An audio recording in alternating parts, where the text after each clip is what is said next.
Առաջինը եթերում մանրամասներն են, բարև ձեզ, ձեզ հետ է Դավիթ Ստեփանյանը, այսօր առաջին հյուրն է Արցախցի հանրային գործիչ Տիգրան Պետրոսյանը, բարև ձեզ, պարոն Պետրոսյան։ Պարոն Պետրոսյան, ես գիտեմ, որ դուք ունեիք բնակարանի խնդիր, ինչպես եւ երևի թե մեծ մասը մեր հայրենակիցների, որոնք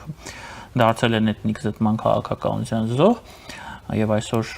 ապրում են Հայաստանում, կարծես թե ձեր խնդիրները սկսում են լուծվել, համենայն դեպս այդպիսի խոստումներ են հնչում։ Մեր ձևով ժողովրդական շարժման համակարգող Նարեկ Կարապետյանը երեք նշել է իր ասուլիսի ժամանակ, որ 20,000 բնակարան է պետք է կառուցվի, չգիտեմ ով է կառուցելու, բայց կառուցվելու է, այն էլ Երևանի շրջակայքում է դա լինելու, որպեսզի արցախցիները կարողանան ապրեն առանձին շրջանում Երևանի շրջակայքում այդ 20,000 բնակարաններում, պահպանելով իրենց, ցիտում եմ ես հիմա, լեզուն, մշակույթը, բարբառը եւ այլն եւ այլն եւ այլն։ Այսինքն կարծես թե ձեր բնակարային խնդիրները սկսում են լուծվել։ Ինչ եք կարծում։ Համենայն դեպս խոստանում են լուծել։ Կարծում եմ Նարեկ Կարապետյանը խփել անցել է Նիկոլ Փաշինյանին պոպուլիզմով։ Նախ 20,000 բնակարանները ինչքան ժամանակում պետք է սարքեն։ Այդ մեկ։ Երկրորդը նախընտրական ոնց են ասում բանից որսից հետո ընտրություններից առաջ է ամենաշատը ժամանակ են խախտում կրվի ժամանակ, հա։ Հիմա ընտրություններից առաջ քաղցր բաներ ա, որը դուրեկան է արցախցիներին, որոշ զանգվածին, եւ միանշանակ միտված է, որպեսի ձայներ հավաքեն, բայց ես ցավում եմ, որ նման կերպ են իրանք սկսել այդ պոպուլիզմով 300,000 աշխատատեղ 5 տարում, եթե բաժանում ես մի տարում դառնում է 60,000 աշխատատեղ, այսինքն ամսում իրանք 5,000 աշխատատեղ պետք է բացեն։ Ներեալ թիվ է։ Ստալինյան ինդուստրիալիզացիայի տեմպերն են մոտավորապես։ Ախր ես հույս ունեի, որ գոնե մի հատ քաղաքական ուժ կձևավորվի, որը այդ պոպուլիզմից, բանից մի քիչ հեռու ռեալ լուծումներ կգտնի եւ այլն, բայց ցավոք սրտի մենք հակառակն ենք տեսնում, խփել անցել են իրենց ռոլիկներով եւ այլն, եւ ես իրենց խորհուրդ եմ տալի, որ հիմա դա նպարակացիտ էլի, հասկանում եք, ժողովուրդը այնքան են բանարել, որ լուրջ պետք է մոտեցում ցույց տալ, այդ երեխավարի այդ ռոլիկները բանը մի կողմ դնեն։ Ուղղակի իրանք գիտեն, որ լավ ֆինանսավորում ունեն եւ գիտեն Հայաստանում, որ դրանից էլ շատ մեծ բան կա կախված եւ կարծում եմ, որ ընդդիմության առաջին տեղն են գրավելու։ Կարծում եք առաջին տեղը կգրավեն։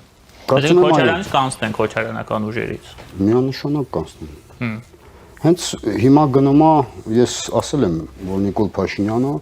խաղաղության օրակարգի շնորհիվ կհավաքի իրան 50+-ը, կարող եմ նույնիսկ ասել 55-ից 60% ձայն կհավաքի։ Երկրորդ տեղը մեր ձևովը կանցնի, որովհետև այնտեղ խլոցի է հիմա գնում ձայների եւ արցախցիների մեծամասնությունը ոչ թե Սերժ Սարգսյանին, այլ Ռոբերտ Քոչարյանին ձայն կտան, այլ կտան մեր ձևովին, ես համոզված եմ ուղղակի։ Նույնիսկ երրորդ տեղը չի գրավի, եթե Ծառուկյան Գագիկը մտնի քաղաքականության մասնակցի ընտրություններին եւ կարծում եմ մասնակցելու է, որ Ծառուկյան Գագիկից էլ ցածր կհավաքի Քոչարյան եւ կոն էլի, եթե դա իմ պրոգնոզն է, եթե Քոչարյանը մտնի էլ ազգային ժողով 4-րդ տողը մտնելու, եթե մտնի։ Այսինքն ձեր կանխատեսմամբ ստացվում է, որ Նիկոլ Փաշինյանի քաղաքական ուժը փաստորեն կառավարությունը ձևավորել է միանձնյա 50+-ով։ Հա, եթե ֆորս մաժորային իրավիճակներ չլինեն 55-ից ավելի շատ է հավաքելու, քան 21 թվականին։ Իսկ կոնկրետ ինչ ֆորս մաժորային իրավիճակ կարող է լինել։ Ֆորս մաժորային իրավիճակը պատերազմն է, երկրորդն էլ ֆիզիկապես բացակայություն է իր։ Թե հիվանդություն, թե չգիտեմ, ճիշտ է, չեմ ցանկանում նման բան, բայց եթե ֆիզիկապես ինքը ներկա լինի, ֆորս մաժորային ուրիշ հետևանքներ, այսպես նույն ձև շարունակվի, 55-ից 60% ես տալիս եմ ոչ թե քաղաքական պայմանագրին, այլ Նիկոլ Փաշինյանին ու շնորհիվ խաղաղության այդ օրակարգի եւ դա հասկանալի է, բարձր է։ Մարդիկ հոգնել են ամեն ինչից, ստերից, թալանից, պատերազմներից եւ այլն եւ այնքան դե Նիկոլ Փաշինյանը շատ թերություններ ունի, էլի։ 18 թվականին շատ-շատերը չէին պատկերացնում, որ նման թերություններ լինի, բայց այդ թերություններով հանդերձ իհարկե կհավաքի։ Դուք բան Պետրոսյան, շատ հետաքրքիր կարևոր թեմա արձարծեցիք Նիկոլ Փաշինյանի ֆիզիկական գոյությունը, ինչը շատ կարևոր է։ Արդյոք եթե մենք աստված ոչ արածը ունենանք այսպիսի խնդիր, մենք ահաբեկչությունով անցած երկիր ենք, ամենաբարձր մակարդակով 99 հոկտեմբերի 27-ին տեղի է ունեցել հայտնի իրադարձությունները, որոնք փոխել են շատ հարցերում, ամեն ինչ փոխել են մեծ հաշվով։ Ես այդ ժամանակ Երևան էի ապրում։ Ամեն ինչ փոխել են։ Շատ լավ հիշում եմ։ Այսպիսի մի հարց է առաջանում։ Եթե այդպիսի սցենար էլ մենք կարող ենք էլի դիտարկել, ինչու ոչ, որպես վարկած։ Այդպիսի խնդիր առաջացավ։ Արդյոք դա նշանակում է, որ Հայաստանում լինելու է իշխանափոխություն։ Արդյոք ԿՊ-ն չունի այնպիսի մարդիկ ներսում, որոնք կարող են փոխարինել Փաշինյանին եւ դա ընդհանուր առմամբ մարդկանց ավելի կհամախմբի ԿՊ-ի շուրջ, եթե այդպիսի բան աստված ոչ արած չէ։ Ընդհանուր առմամբ ես կարծում եմ, որ նման process-ները նաեւ դրսից են ղեկավարվում։ Ես համոզված եմ ուղղակի, որ ռուսական կողմը ուղղակի հասկացել է, որ Ռոբերտ Քոչարյանը չի վայելում հեղինակություն առաջվապես եւ շանս չունի եւ թե խնդրել են թե պարտադրել են Սամվել Կարապետյանին, դա իմ անձնական կարծիքն է, որ մտնի քաղաքականության մեջ եւ այդ ռուսական լոբին այստեղ պաշտպանվի, հասկանալի է իրանց գործողությունները քաղաքական դաշտում ցանկացած գերտերություն նման կերպել անում։ Եվ գիտեք ինչ, ես մի կողմից էլ համոզված եմ, որ այս պահի դրությամբ Նիկոլ Փաշինյանը բոլորին ձեռք է տալիս, որովհետեւ մենք գիտենք ինչպիսի հնարքների են դիմում գերտերությունները, եթե մեկը իրանց ձեռ չի տալի, այս պահի դրությամբ կարծում եմ բոլորին ձեռ է տալի, դրա համար ինքը երևի կմնա ու կհաղթի էլի։ Բայց հետագայում իրան կփոխարինեն։ Մյուս ընտրություններին հնարավոր է իրենց կոմանդից ինչ որ մեկին 31-ին արդեն։ Հա։ Եթե իհարկե ինչև այդ բան չլինի, ես զգում եմ դա, որ կոմանդա են հավաքում ԶԱՊԴ ու մոտավորապես գիտեմ նույնիսկ ում վրա են աշխատում։ Տեսեք, պարոն Պետրոսյան, նախընտրական շրջանում ամեն ինչ թույլատրված է, մանավանդ Հայաստանում այդպիսի տպավորություն է ստեղծվում, բայց այնուամենայնիվ արցախցիների համար առանձին քաղաք, 20,000 բնակարան, 300,000 աշխատատեղ Հայաստանում, չգիտեմ ինչա խոստացել, շատ բան է խոստանում, հարկեր չեն հավաքելու։ Հարկեր չեն հավաքել, էլի դրա համար եմ ասում, լուրջ չէ։ Հարկերից ազատվելու են, հա, մարդիկ մեր ձևով ազատվելու են։ Հիմա հարցը մի դրամ աշխատավարձ եւ այլն տա։ Մի դրամ աշխատավարձ։ Մի քիչ լուրջ չէ, էլի։ Չէ, հարցը առաջանում այս ամենի համատեքստում, ինչ ռեսուրսներով։ Մարդիկ կան, որ Հայաստանում Իդեպ Վրաստանի հետ տանենք զուգահեռներ, Վրաստանում էլ էր այդպես։ Մարդիկ այն մտածում էին, որ Բիձինա Իվանիշվիլին, քանի որ օլիգարխ է, հարուստ մարդ է, իր գրպանից այդ ամեն ինչը կանի։ Չնայած երբ մենք համեմատում ենք այդ միլիարդավոր կարողությունը բյուջեի հետ, մենք հասկանում ենք, որ նույնիսկ այդ միլիարդները չեն կարող մեկ տարվա բյուջե չեն կարող փակել, հա, մնացածի մասին չխոսել։ Բայց դա մի շատ կարևոր բան կա։ Սամվել Կարապետյանի ամբողջ ունեցվածքը մեծ հաշվով կենտրոնացված է Ռուսաստանում։ Պատանդ է այդ ունեցվածքը այնտեղ։ Ես դա ասում եմ, ելնելով դրանից, որ ես հասկանում եմ Ռուսաստանում ինչ գործընթացներ են։ Ինքը չի կարող այդ գումարները, այդ բիզնեսները այնտեղից հանել։ Այդ հնարավորությունը նույնիսկ չունի, եթե ինչ-որ մարդ կարող է ասել, որ ինքը իր փողերը բերելու է, այստեղ ծախսի, այդ ամեն ինչը անի։ Դա անհնար է դա։ Նույնիսկ տեխնիկապես, եթե այդպիսի ցանկություն էլ պարոն Կարապետյանը ունենա։ Լավ, այս ամեն ինչը որ ասվում է, ասենք մեր ժողովուրդը դրան արժանի է, որ ասենք այդպիսի էժան մանիպուլյացիաներ արվեն, օրինակ նույն արցախցիների նկատմամբ, որոնք առանց այդ էլ բավականին խոցելի հոգեբանական վիճակում են շարունակում։ Հենց դրա համար էլ չեք տեսնում ինչա կատարվում։ Այդ ստրեսային վիճակից միանշանակ այտենց խոցելի վիճակ է եւ մարդիկ փորձում են ուղղակի իրանց դարդով են ուզում են ձայն հավաքեն, հասկանում են, որ Նիկոլ Փաշինյանին արցախցիները ձայն չեն տալու, հասկանում են, որ մի քանի տասնյակ հազար ձայն կա եւ մեր ձևով հասկանում է, որ պրոբլեմ ունի Քոչարյանը, Սերժը։ Եվ այդ ձայները մեծամասամբ գնալու է իրենց։ Ուղղակի բացով չի ստում։ Ուղղակի ես ցավում եմ, որ անլուրջ է էլի այս ամեն ինչ։ Լուրջ եմ, ասում եմ, մանկապարտեզ լինի, չի կարելի այդպես։ Միթե դրանց այդ PR մենեջերները բանը չեն հասկանում, որ շատ դիշով է այդ ամեն ինչ։ Այդ 300,000 աշխատել անհնար է, 1 դրամով որն է, կամ այդ 20,000 մի հատ հարցրել եք արցախցիներից, ռեզերվացիա եք սարքում գցեք մեջը։ Ուրիշ բան է, որ ասեն, գիտեք ինչ, կա չենք կարող բոլոր միջազգային իրավունքները պաշտպանենք արցախցիների, բայց գոնե ունեցվածքը փոխհատուցենք։ Այդ ուրիշ բան է, մի հատ թիվ վերցնեն կլորիկ, որ ասեն ամեն անձին խնդրենք, պահանջենք Եվրոպայից, նույն Թրամփից, ասենք, սենց են եղել, 100,000 մարդ կա Հայաստանի վիճակի չի։ Խնդրենք այդ փոխհատուցումը, գոնե այդ ունեցվածքի փոխհատուցումը որ տան, ամեն մարդ թող ինքը որոշի, որտեղ է ապրելու, լավ վերաբերվեն, ստեղ են ապրելու, վատ վերաբերվեն, այնպես չի, որ մենակ արցախցիներն են արտագաղթում։ Ամերիկայի կեսը, Գլենդելի կեսը Հայաստանից է գնացել, տարբեր պատճառներով, տարբեր։ Մենք ամեն ինչ պետք է անենք, որ մարդիկ շատանան այստեղ։ Ղարաբաղի խնդիրի խի եմ ասում, մի հատ լավ ղեկավար չկար, որովհետև պաստարանի կա ինդեքս 6 երջանկության ցուցիչ, բայց դա մի կողմ դնենք մեր պայմաններում։ Դեմոգրաֆիկ աճ, որ երկրում չի գնում, չի կարող ղեկավարությունը ասի լավ եմ ղեկավարել։ Արցախում այնքան ծախսեր են արել, երջանկահիշատակ Լևոն Հայրապետյանային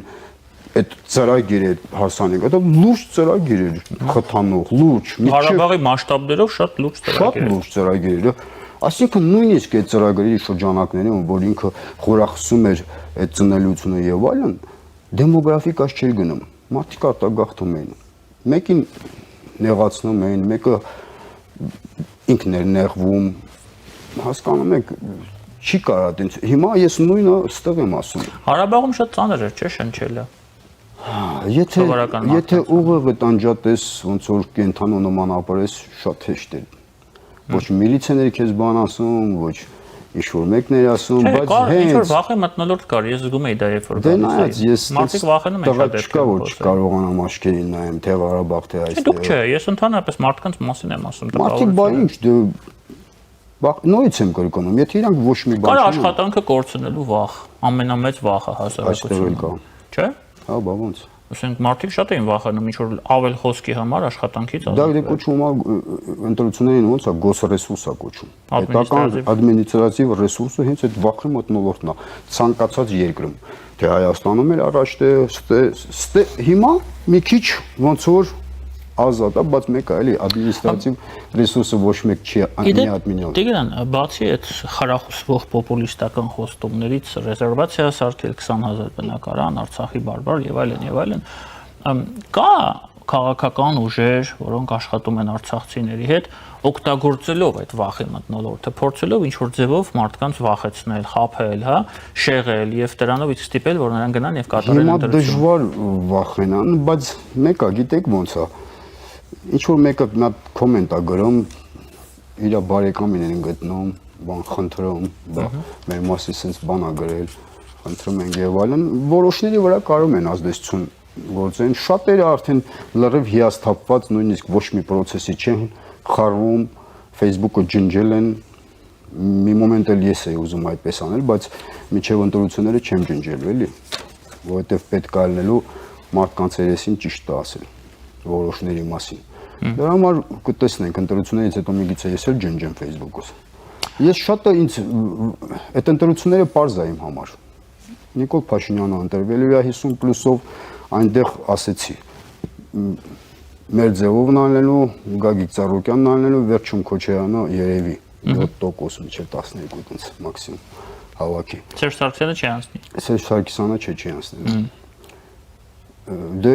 միգուցե հավաքվելու են իրար, չգիտեմ, բայց այս պահի դրությամբ այդ է իմ բանս։ Ստեղ խնդիրը ուրիշ բան է, լավ ընտրությունները անցավ բրծավ, բա հետո խնդիրները խոմ չի լուծվել։ Որ խնդիրները։ Նույն մեր խնդիրները։ Ես ոնց որ պետք է չէ նենց արած, որ մարդկանց չկա լի կենթանու նման վերաբերվել։ Նույնիսկ եթե մարդը սոցիալ կենտանի է, էլի։ 3000 արցախցիներ, եթե ես չեմ սխալվում, արդեն ստացել են բնակարանային սերտիֆիկատները, չէ՞։ 1500 ընտանիք է օգտվել, դա որ ասում եմ մի ամսվա կտրվածքով եմ։ 3000-ը դիմել են, 1500 ստացվել են, 1500-ն չի ստացվել, բայց 25000-ից ավելի ընտանիք կա, այսինքն շատ փոքր տոկոս է կազմում, նամանավանդ որ 2 տարուց ավելի անցել է։ Իսկ խնդիրը ինչու՞մ է որ դանդաղ է գնում տենց։ Գումարի խնդիր կա, թե քաղաքացիություն չէ։ Իմ կարծիք, չէ, դե ես մենք սաղ ստացել ենք մեզ ներժել են։ Տարբեր խնդիրներ է, Դավիթ ջան։ Խնդիրը կոմպակտ չկա, դրա համար է խնդիրը։ Անցած անգամ էլ եք ասում։ Իմիջելուց։ Լավ, ես ուզում եմ դրա մասին էլ պետք է խոսել։ Մեր Ձավանի բանի Վաղարշապատի Էջմիածինի քաղաքապետը, որ ընտրվել է, ԿՊ-ական է, չէ՞, պարոն Մեխակի տղան։ Միանգամից բան է սարքել։ Խորհրդական մարմին է սարքել, արցախցիներին հրավիրել մի քանի հոգու։ Ասեց գնացեք արցախցիների հետ շփվեք, տեսեք ինչ խնդիրներ կա, ինչ խնդիրներ կա, ամեն ձև փորձենք լուծենք։ Ու այդ խմբում այդ խորհրդում ներգրաված մարդկանց հետ ես կոնտակտի եմ գնացել, ասում են շատ լավ է վերաբերվում մեզ, ցանկացած պրիոմի ժամանակ, ընդունելության ժամանակ կեսից ավել արցախցիներն լինում, բոլորի հարցերը լուծում է եւ ամեն ինչ անում է, որպեսզի մնան։ Դա է պետականամետ։ Պետականամետ մտածելակերպ է, ես իրա ցավը տանեմ, ես տարոցն էլ մնացած քաղաքապետներին եւ մի զարմացեք, որ մարդիկ ասում են գնում են ինչ որ օրինակ Դավիթին, Մասիսի քաղաքապետը։ Խիք զարմանում, որ արցախցիները իրան գովում են։ Չէ, պետական բյուջեի հաշվին արցախցիների հարցերը լուծում է։ Չէ, ես ձեզ ասեմ ինչ։ Քաղաքաշինական, ես գիտեմ ասում ինչա կատարվում։ Քաղաքաշինական ծրագրերը բոլորը կանգնեցվել են։ Չէ, ես գումարները ուղղել են արցախցիներին։ Այդ մարդը օրինակ այդ ինձ պատմել են, ես գիտեք, որ ես էժի դեմ եմ, բայց ինձ պատմել են, որ 2-3 օր այդ մարդը գիշերներով մանա եկել, տենա ավտոյում ով է քնած, տարել տեղավորել։ Հիմա այդ նման վերաբերմունքի համար մարդիկ իրան ընդունում են։ Չէ, հասկանալի է։ Բա մնացած բա ում ընդունեն, լավ։ Մեկը вообще ոնց որ մենք չկանք, մեկը դրա համար մի զարմացեք, որ օրինակ մարդիկ գնում են ՀԿ-ի ներկայացուցիչ Դավիթին ընդունում, որովհետև Դավիթը մարդկային վերաբերմունք է ցույցաբերել։ Այն մեկը այդ Դավիթ ցուցաբերել է, մեկը օրինակ ասում է ես կցուցաբերեմ եւ այլն, եւ զարմանալի չի դա։ Մի զարմացեք, էլի։ Ես կոնկրետ Դավիթ Համբարձումյանի հետ խնդիրը նրանում է, որ 18 թվականի հեղափոխության ժամանակ ինքն ամարտկային վերաբերմունք էր ցուցաբերում երիտասարդների նկատմամբ, որոնք ուղղակի դուրս էին եկել խաղացույց։ Սա է խնդիրը, թե չէ։ Բայց 23-ին էլ նենց արեց, ես ասեցի, ես իրա ցավոտ կանեմ։ Միանշանակ ողջունել եմ այդպես տղեկի։ Մենակ տաս տղեկ չէ, աշխատողների, դա ես Մեխակյանի ցավոտ կանեմ։ Կարգին պետականամետ տղա։ Հասկանալի, պարոն Պետրոսյան, Արցախի խնդիրը այնպես է ստացվել, որ ցավոք Արցախը, հայկական Արցախը, հայրը բնակեցված Արցախը այլևս չկա։ Բայց Արցախի խնդիրը շարունակում է օգտագործվել ներքաղաքական, տրամաբանության շրջանակներում, նախընտրական, Ռուսաստանի կողմից է օգտագործվում, մենք տեսնում ենք, որ էմիսարներ են գալի Ռուսաստանից այստեղ, որոնք ասում են Արցախի խնդիրը կա, ինքը գոյություն ունի։ Ինձ մոտ տպավորություն է ստեղծվում, որ կան ուժեր եւ Հայաստանի ներսում, եւ Հայաստանի դրսում, որոնք Արցախի խնդիրը ուզում են դարձնել հերթական ցեղասպանության խնդիր, հայկական հարցի բաղկացուցիչ մաս, որը չի լուծվելու, ոչ մի բան չի արվելու, որ այն լուծվի, բայց անընդհատ դրոշի պես թափահարելու են եւ այդ խնդիրը օգտագործելով արցախցիներին, խնդիրներ ստեղծեն Հայաստանի Հանրապետության համար, այնպես ինչպես տարիներ շարունակ, երբ որ մենք ունենք ռեալ Արցախի խնդիր, Արցախում հայեր բնակեցված Արցախ, դա չէր լուծվում, չէ՞։ Լուծվում էր, այսինքն իմիտացիա էր, որ լուծվում է ցեղասպանության խնդիրը։ Մենք գնում ենք դեպի միջազգային ճանաչման ցեղասպանություն, ունենալով ռեալ խնդիր Արցախում, որը պետք է լուծեինք։ Այդ ցեղասպանությունը։ Եվ հիմա մենք լսում ենք, այս վերջերս չէ հայտնի դարձավ, որ Ուրուգվայի արտգործնախարարը գալիս էր, որ ճանաչեր Արցախի անկախությունը։ Եվ դրան խանգարեց Ռուսաստանը։ Նոր ենք իմանում այդ մասին։ Արդեն գալիս էր Երևան, որ կար Արցախ ճանաչ։ Ռուսաստանը խանգարել։ Հիմա այդ նույն մարդիկ ասում են մենք պայքարելու ենք Արցախի իրավունքների, Արցախի ճանաչման, Արցախի, չգիտեմ, ազգերի ինքնորոշում եւ այլն։ Այսինքն հերթական անգամ փորձ է արվում այս լուրջ խնդիրը, որը եղել է եւ չի լուծվել, դարձնել հերթական իմիտացիոն խնդիր, այնպես ինչպես նույն մարդիկ եւ նույն դերակատարները դարձրեցին հայոց ցեղասպանության փաստը։ Սա իմ համար փաստ է։ Քաղաքական, եւ դա երկրի ներսից է արվում եւ երկրի դրսից է արվում։ Դուք ինչ եք մտածում այդ ուղղությամբ։ Ես իմ կարծիքս ասել եմ եւ հիմա էլ եմ այդ նույն կարծիքին Արցախ վերադարձնելը միայն պատերազմով հնարավոր, որի մենք հիմա ընդհանրապես պատրաստ չենք։ Ուրիշ ես չեմ կարող այդ պոպուլիստական եւ այլն, բայց գիտեք ինչպես կյանքը ցույց է տալի, որ շատ պավարոտնի մոմենտ է լինում էլի արտաքին քաղաքականության մեջ եւ այդ իրավական բազան պահելը դա ի վնաս Հայաստանի չի կարող գործի։ Եվ ինչու՞ չեք դուք օրինակ մտածում, որ նույն Ռուսաստանից մարդկանց կանչում են, խաբում են, ասում են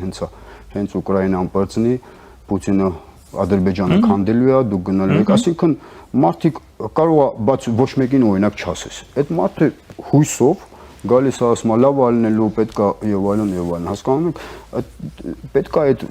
տարբերակներն էլ քննարկած, էլի ինչի են այդպես անում։ Մեծամասամբ ես ձեզ ասեմ 90%-ից ավելը դա պոպուլիզմ է, որպեսզի ձայներ հավաքեն։ Ուղղակի այս ֆոնին ես միշտ ասել եմ, ես զարմանում եմ Նիկոլ Փաշինյանի պահվածքից, չգիտեմ այդ պահվածքը ինչի հետ է կապված, բայց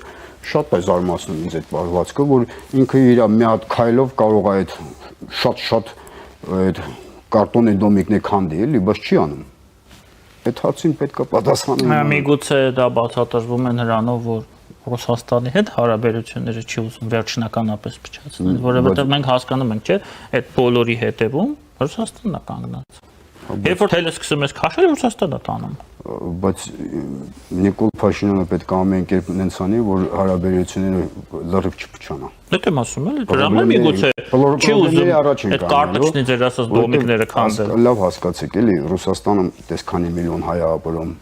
ամբողջ աբարոտի մեծամասնությունը Ռուսաստանից եւ կարող է խնդիրներ մեզ համար առաջացնել որոշակի, այո, կարող է։ Ոչ որոշակի լուրջ էկոնոմիկի խնդիրներ են ունենալու, ճիշտ է, տակից կարելի են դուրս գալ, բայց լավ կլինի նույն իսկի այդքանի չասնենք։ Բայց եթե իրենք դա անեն, իրենք կորցնելու են վերջի կրվանները, վերջի մեխանիզմները, այստեղ ինչ որ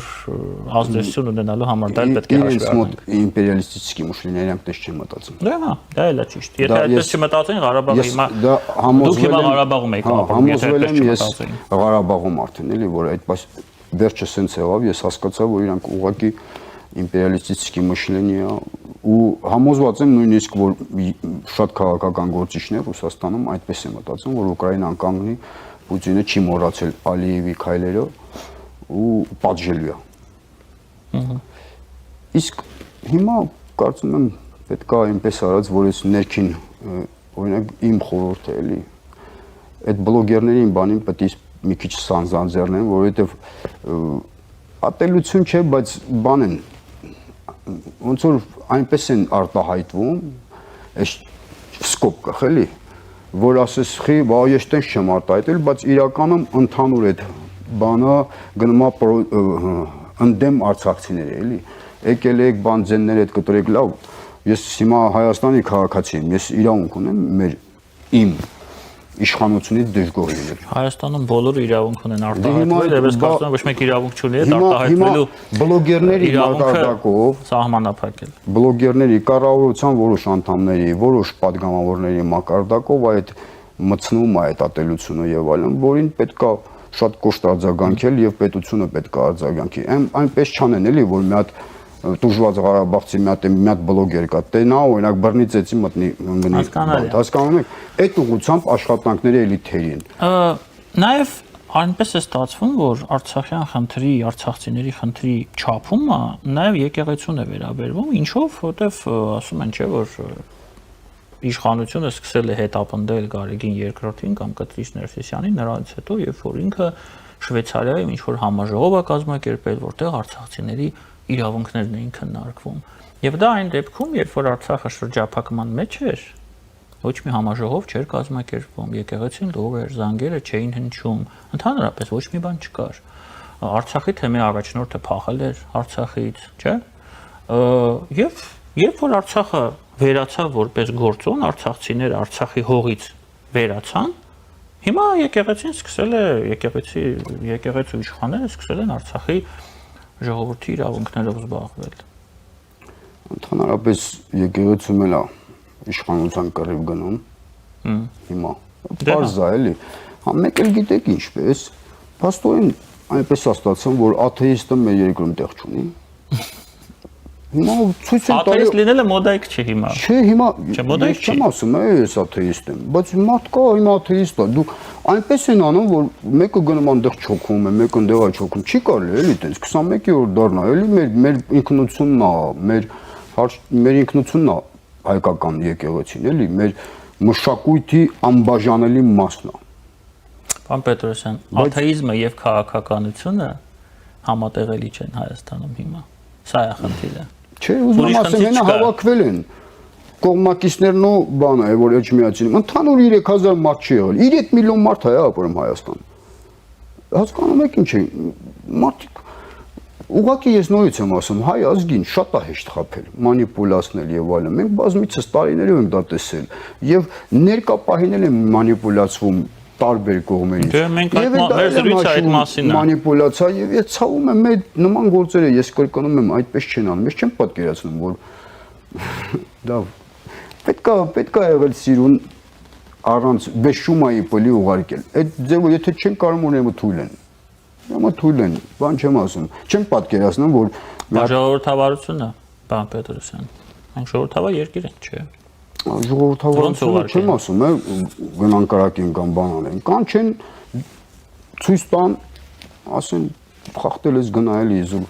Դե ցույց տվեցին, ասում են Ցույց չեն տվել աշխատ։ մի հատ ցույց տվեցին եզրասի բանով, ասացին, դա բանը հայերեն է գրած, ուրեմն կեղծ է, ռուսերեն գրածելներ, որ ռուսերեն գրածելներ կեղծ չէր լինի։ Թե ԱԱԾ-ում չէին կարող ռուսերեն գրել, ես դա չեմ կարող հասկանալ։ Դոնենք այդ ԱԱԾ-ի գործակալ եւ այլն։ Հիմա որ բան անենք, ոնց որ հասկացել եմ քաղաքական դաշտի մեծամասնությունով այս կամ M1-ի ցույց տալու բան կա։ Գործակալներ։ Ցույց տալու բան կա։ Բայց հարցը չի, էլի։ Հարցը չի։ Ես նորից եմ ասում, ես կոնկրետ, ես որ Պարքև Սրբազանին որոշ բաներ եմ մեղադրում է Ղարաբաղ։ Էլի տենց կտկոտում էին ինձ, էլի։ Դա տեսանք, էլի։ Ով է ինչ արժի։ Ու մարդ են դրանք, մարդ։ Եվ իրանց ասեմ, նույն Պարքևին էլ Գայեգին երկրորդին էլ Նիկոլ Փաշինյանին էլ բոլորին։ Աստված կա։ Թող իրանք դրա մասին մտածեն։ Շնորհակալ եմ ձեզ, պարոն Պետրոսյան, հարցազրույցի համար։ Մեր հյուրն էր Արցախի հանրային գործիչ Տիգրան Պետրոսյանը, քիչ անց մենք կվերադառնանք եւ կշարունակենք մեր աշխատանքը առաջին եթերում։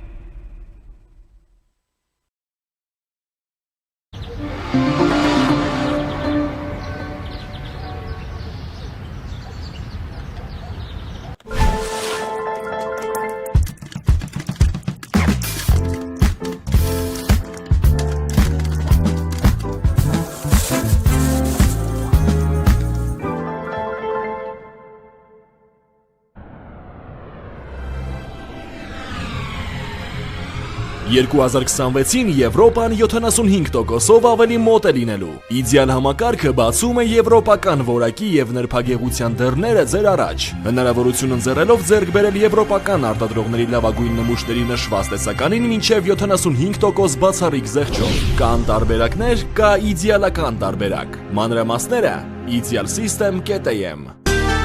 Իդեալ համակարգ դեպի կատարելություն։ Մինչև հունվարի 31-ը Fast Bank-ի ցանկացած վիզա ակնքարտով գնիր ֆիլմի 1 տոմս Cinema Star-ի Դալմա եւ Ռիո մոլերի մասնաճյուղերից եւ երկրորդ տոմսը ստացիր նվեր։ 2 տոմս, 2-ը նվեր։ Եվ այսպես շարունակ։ Եթե չունես վիզա ակնքարտ, պատվիրիր Fast Bank Mobile-ով։ Դե ինչ, բարի դիտում։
մեր եթերը շարունակվում է, մեր հյուրն է քաղաքագետ Էդգար Արաքելյանը, բարև ձեզ պարոն։ Նախորդ հյուրի հետ էլ էինք խոսում այդ թեմայի շուրջ, պարոն Արաքելյան, նախընտրական շրջանը Հայաստանում այնպես է ստացվել, որ շատ շուտ է մեկնարկել այդ նախընտրական շրջանը, այնուամենայնիվ դա փաստացի է մեկնարկել, դա իրողությունները չի փոխում, եւ գնալով ես ինչ եմ նկատում, ես նկատում եմ, որ պոպուլիզմը բոլոր հնարավոր եւ անհնար շեմերը եւ սահմանները անցնում են։ Ու հասկանալի է քաղաքական գործընթացներում միշտ էլ պոպուլիզմ կա պոպուլիզմի աճ աշխարհում եւ Եվրոպայում եւ ԱՄՆ-ում, ինչպես տեսնում եք, հա, բայց Հայաստանում արդեն հնչում են այնպիսի հայտարարություններ, որ ասենք, ինչպես տատս էր ասում ողորմածիկ, եփած հավը կծիծաղի, հա։ Ասենք ինչ է նշանակում 300,000 աշխատատեղ 5 տարում, ինչ է նշանակում արցախցիներին հավաքել Երևանի շուրջ 20,000 տուն կառուցել, բնակեցնել, ինչ է նշանակում այդ որսի հայտարարությունը։ Մի խոսքով, այսինքն այնպիսի բաներ են, հարկեր չեն հավաքելու։ Երբ որ Սամվել Կարապետյանի քաղաքական ուժը գա իշխանության, հարկեր չեն լինելու։ Լավ ամեն ինչը որտեղ է լինելու, հա։ Այսինքն սա ինչի մասին է խոսում։ Սա խոսում է մեկ բանի մասին, հիմա ես ավարտեմ եւ դուք ասեք։ Մարդկանց դնում են էշի տեղ, սա անհարգանք է ընտրողների նկատմամբ։ Այս կարգի պրիմիտիվ պոպուլիզմը անհարգալից վերաբերմունքը քաղաքացիների ընտրողների նկատմամբ։ Խնդրեմ նաև ձեր նկատառումը։ Ես հուսամ իրանց պոպուլիզմի կամ երևակայության աշճանը չի հասնի նրան, որ ասեն, այ որ մենք ընտրվենք, ուրեմն արևը դուրս կգա արևմուտքից եւ կմտնի արևելքում։ Իրականության մեջ այո ճիշտ եք, այս մարդիկ պոպուլիզմով իհարկե քաղաքականության մեջ կա մշտապես պոպուլիզմի այդ կոմպոնենտը, բայց այս մարդիկ մեր հասարակությանը, քաղաքացիներին, ընտրողներին շատ վատ են պատկերացնում եւ կամ շատ վատ այսպես վերաբերմունք ունեն կամ պատկերացում ունեն այդ մարդկանց մասին, քանի որ գիտեք սրանք պոպուլիստներ են, ովքեր ժամանակին եղել են իշխանության ու այն ինչ որ հիմա իրանք ասում են, կարային ժամանակին իրականացնեին ու նույնիսկ ոչ միայն ժամանակին, այլ բոլորովին վերջերս մենք հեծի ամբողջ խնդիրն ենք տեսնում, այդ տեսեք հեծը որպես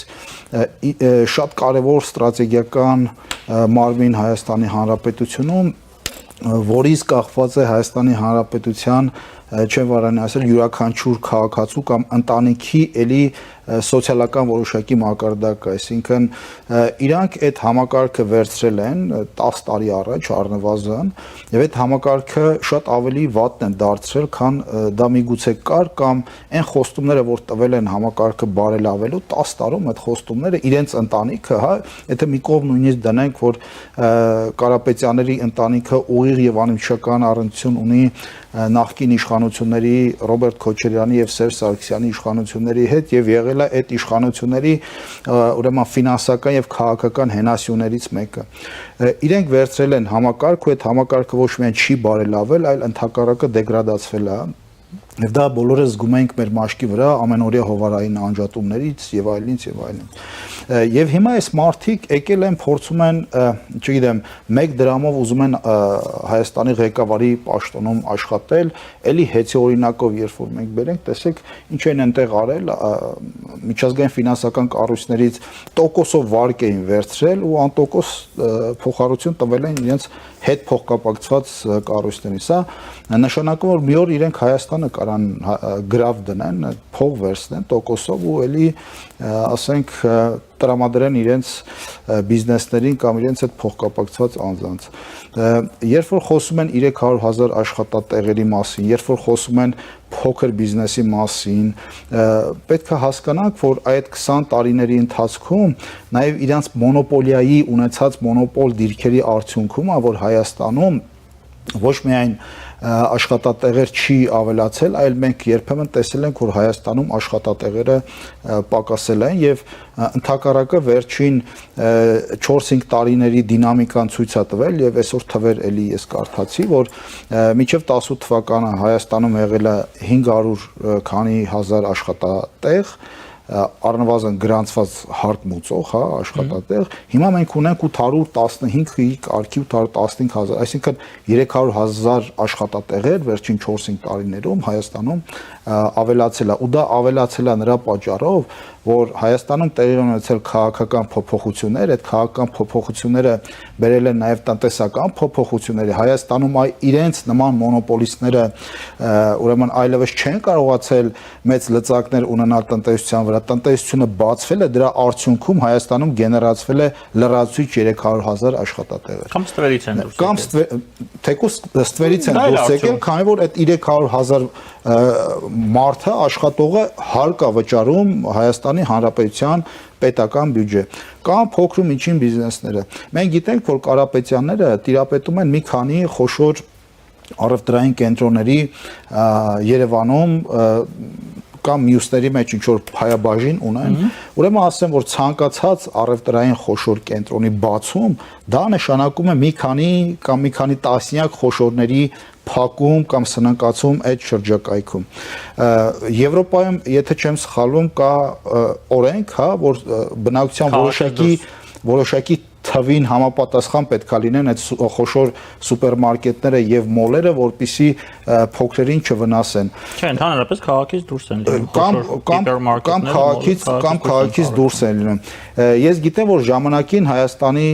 ազգային ժողովում կար նման օրենսդրական նախագիծ սահմանափակել այդ խոշոր սուպերմարկետների եւ մոլերի կառուցումը Երևանում, բայց այդ տարիներին, երբ որ հանրապետականն էր իշխանության ու Կարապետյանի հայրը այդ խմբակցության ղեկավարն էր, այդ օրենքի նախագիծը մերժվել է, եթե ես չեմ սխալվում։ Հիմա այդ մարդիկ, մոռանալով այդ անցյալը, եկել են ստեղ, խոսում են փոքր բիզնեսից, լրացուցիչ 300,000 աշխատատեղերից, որսից, խոսում են որսից, թե բա պետք է այսպես այդքան ուժեղ լինել, գնալ դրսում որս անել, բերել երկիրը պահել, բայց 20 տարիների ընթացքում այդքան ուժեղ որսորդներ էիք, այդ որսի տեղը չգիտեիք, թե այդ որսը անում էիք պարզապես ձեր համար։ Իսկ ես համոզված եմ ու բոլորս գիտենք, որ այդ որսը ոչ թե դրսում էր արվում, այլ ներսում էր արվում այդ որսը։ Ու այդ ներսի որսի արդյունքում, հա, որ Հայաստանը այդ իրենց կառավարման տարիների ընթացքում դարձավ տարածաշրջանի ուրեմն թույլ պետությունը կամ տարածաշրջանի ուրեմն աշխարհաքաղաքական տեսանկյունից ուրեմն խոցելի օղակը։ Շարունակելով ձեր տրամաբանությունը, որը դուք տնում եք եւ շարունակում եք Կարապետյանի ասացները, Հայաստանը դարձել է որսորդության օբյեկտ։ Այո, Հայաստանը դարձել է որսորդության օբյեկտ, ու 16 թվականի Քարորյան դրա նաև առհավատչան էր, բայց միևնույն ժամանակ որսը լավ բան է, օրինական որսը լավ բան է, բայց ես կարող եմ ասել, որ իրենք ոչ թե որսորդներ են եղել, իրենք եղել են որսագողեր, ու Հայաստանի տնտեսությունը, բանակը, հասարակությունը, այսօր էլ նաև ինքնիշխանությունը այդ որսագողերի թիրախում է եղել։ Այսօր էլ իրանք զբաղված են, եկել են որպեսզի որս անեն, որսագողությամբ զբաղվեն, ու այսօր էլ երի Հայաստանի ինքնիշխանությունը այդ որսագողերի թիրախում է, որպեսզի որսեն, գողանան, տանեն նվիրեն սկուտերի վրա այն կենտրոնին, որտեղ գտնվում են իրանց հիմնական տնտեսական շահերը եւ հետաքրքրությունները, բայց ես համոզված եմ, որ մենք այդ գողությունը թույլ չենք տա։ Նախընտրական ընդհանրապես տրամաբանությունը, ես գիտեմ դուք եք մասնակցելու ընտրություններին, համենայն դեպս կապեմ առաջադրվել եք, բացի պոպուլիզմից Պոպուլիզմից սկսեցինք, որովհետև ամենացայտունն է։ Ինչ տենդենսներ եք տեսնում ընդհանրապես նախընտրական այս տրամաբանության շրջանակներում։ Ինչն է աչքի ընկնում այս ազգը։ Տեսեք, պետք է ֆիքսենք մեկ կարևոր բան, որը աչքի է զարնում։ Մենք ունենք քաղաքացիական պայմանագիրը, իշխող կուսակցությունը, որը առաջարկում է հստակ օրակարգ եւ ծրագիր առաջիկա ընտրություններում, թե տնտեսական, թե քաղաքական, թե աշխարհաքաղաքական, թե անվտանգային, առաջարկում է Հայաստանի զարգացման կոնկրետ տեսլական, որը կոչվում է իրական Հայաստան, եւ դրան զուգահեռ մենք տեսնում ենք ընդդիմադիր այս դաշտը, որը բացառապես ունի զրո օրակարգ, նման պոպուլիստական հայտարարություններով փորձում է օրակարգ լցնել։ Զրո չի, մեկ բան կա։ Իրենք ասում են, որ Նիկոլ Փաշինյանը պետք է հեռանա։ Տեսեք, այդ խոսույթը, այդ լոզունգը, հա, իրենք վերջին առնվազն 7-8 տարիների ընթացքում մշտապես կրկնել են եւ այդ լոզունգի ներքո մշտապես պարտության են մատնվել ընտրությունների ընթացքում եւ հերթական անգամ իրենք կրկնում են նույն սխալը, քանի որ մեր քաղաքացիները լավ հասկանում են, այդ տեսեք, որ ասում են անձին փոխենք, մեր քաղաքացիները հասկանում են, թե այդ ընդդիմադիր շրջանակներում ինչպիսի անձիկ են լծված, որպիսի կրկին Հայաստանում իշխանությունը ուրեմն վերցնեն կամ բռնազավթեն եւ հետեւաբար այդ լոզունգը, որ Նիկոլ Փաշինյանը պետք է հեռանա, դա այլևս իրենց կողմից շատ հայտարարված, բայց արդյունք չտված լոզունգ է։ Հասարակությունը այսօր սպասում է ուրեմն կոպիտ ասած կոնտր ծրագրի, թե ինչա առաջարկում ինչ են առաջարկում այդ օպոզիցիոն շրջանակները, բայց դրան զուգահեռ, ինչպես դուք նշեցիք, մենք տեսնում ենք պարզապես պոպուլիստական հայտարարություններ, որոնք ընդհանրապես քննադատության կամ քննության չեն ենթարկվում եւ ցանկացած միջին վիճակագրական քննադատություն կամ համեմատություն հոդս է ցնդեցնում դրա ուրեմն լրջությունը եւ հետեւաբար ամենակարևոր ուրեմն աչքի զարնող ուրեմն իրավիճակը նախընտրական կամ նախաընտրական այս ժամանակահատվածում դա ինչպես ասեցի կա քաղաքացիական պայմանագիրը իշխող ուժը, որը առաջարկում է հստակ տեսլական իրական Հայաստանի ուրեմն այդ գաղափարախոսության շրջանակում եւ կա ընդդիմադիր շրջանակները, ովքեր ոչինչ չեն առաջարկում։ Պարոն Արաքելյան, շատ կարևոր, եթե սկզբունքային հարց է սա։ Ինձ համար որպես ընտրողի այդ հարցը շատ ահուզում։